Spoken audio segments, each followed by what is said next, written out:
من الأفلام التي تلقى رواجًا كبيرًا بين هواة متابعة الأفلام هي أفلام البقاء على قيد الحياة.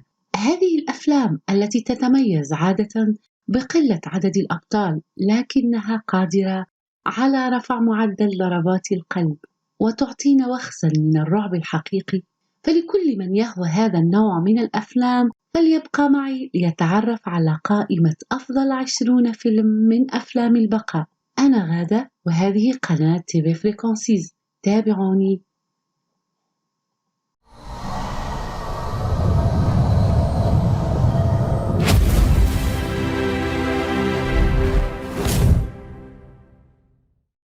أهلا وسهلا ومرحبا بكم أحبائي المتابعين ومشاهدين الأوفياء، كل متابعي قناة تيفي فريكونسيز، وشكرا لكم كثيرا على التعليقات الجميلة والمحفزة لي، وشكرا لكل من ترك بصمة جميلة في القناة.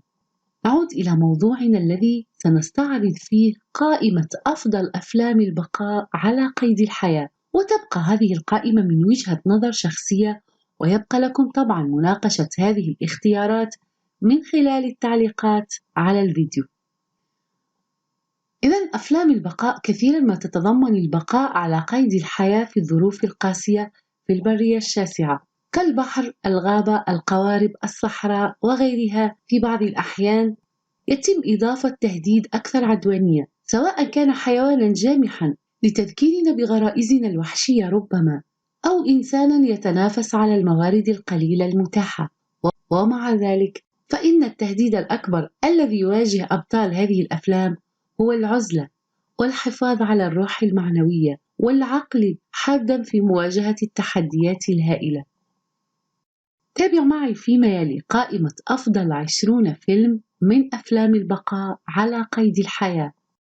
سأبدأ قائمتنا مع فيلم سويتش فاميلي روبنسون في عام 1960. تحتوي قصة المغامرة هذه على كل شيء: حطام السفن، القراصنة، النمر ومنزل الشجرة وغيرها.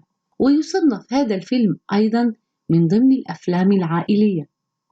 الفيلم التالي في قائمتنا هو Lord of the Flies لعام 1963. يتبع فيلم Lord of the Flies مجموعة من تلاميذ المدارس الذين تقطعت بهم السبل في جزيرة دون قواعد أو مجتمع لإبقائهم في الصف. عليهم البقاء على قيد الحياة ومواجهة الطبيعة من جهة، وبعضهم البعض من جهة أخرى. الفيلم التالي في قائمتنا هو The Omega Man لعام 1971. 1975 قتل السلاح البيولوجي معظم الحياة على الأرض. يعتقد نيفيل تشارلتون هيدسون أنه الناجي البشري الوحيد. عليه أن يحافظ على ذكائه، لأن هذا السلاح قد حول الآخرين إلى كائنات غريبة. الفيلم التالي في قائمتنا هو Deliverance 1972.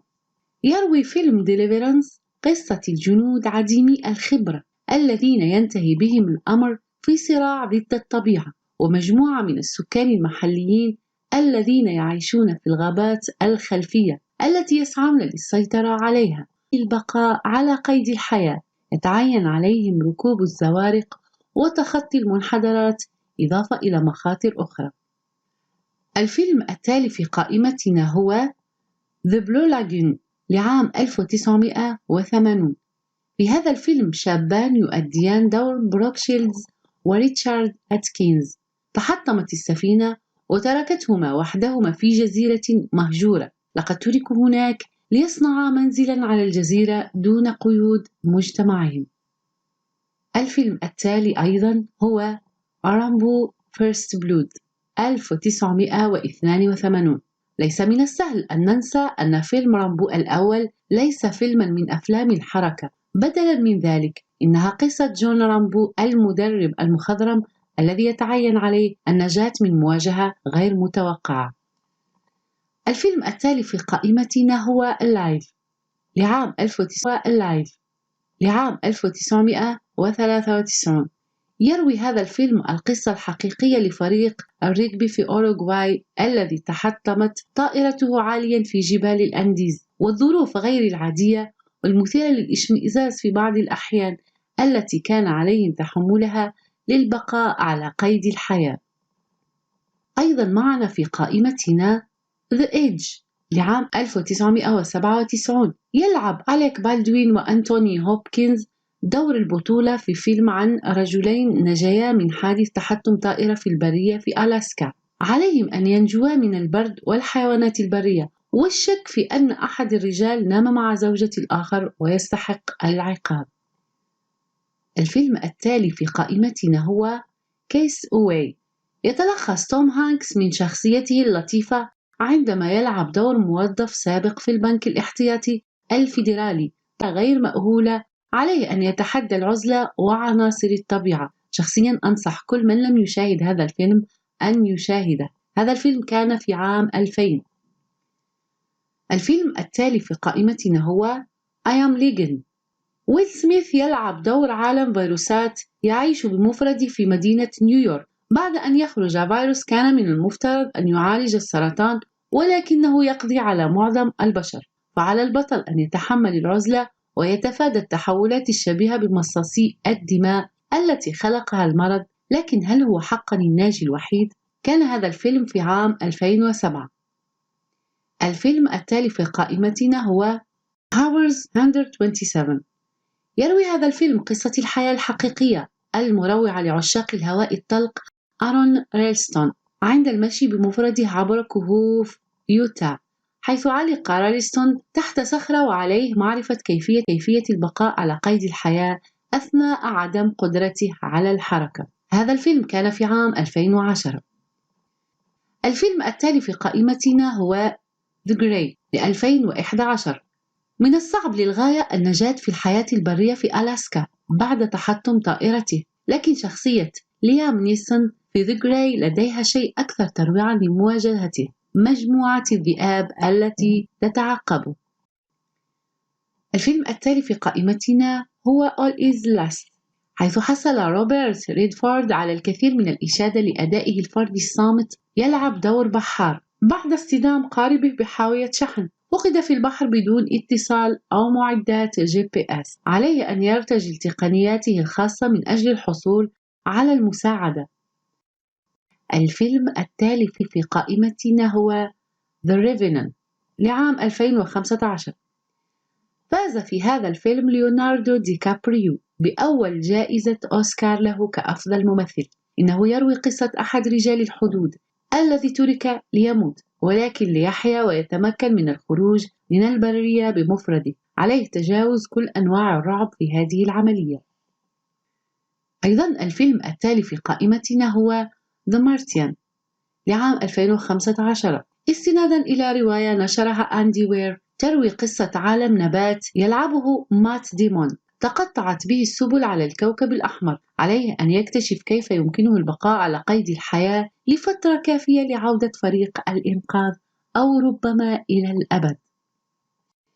الفيلم التالي في قائمتنا هو The Shallows، وتلعب بليك ليفلي دور طالبة في الطب تسوء رحلتها الفردية في ركوب الأمواج وتقطعت بها السبل على صخرة مع سمكة قرش تدور حولها. عليها أن تواجه الشمس والجفاف وبالطبع القرش من أجل إعادتها إلى الأرض مرة أخرى.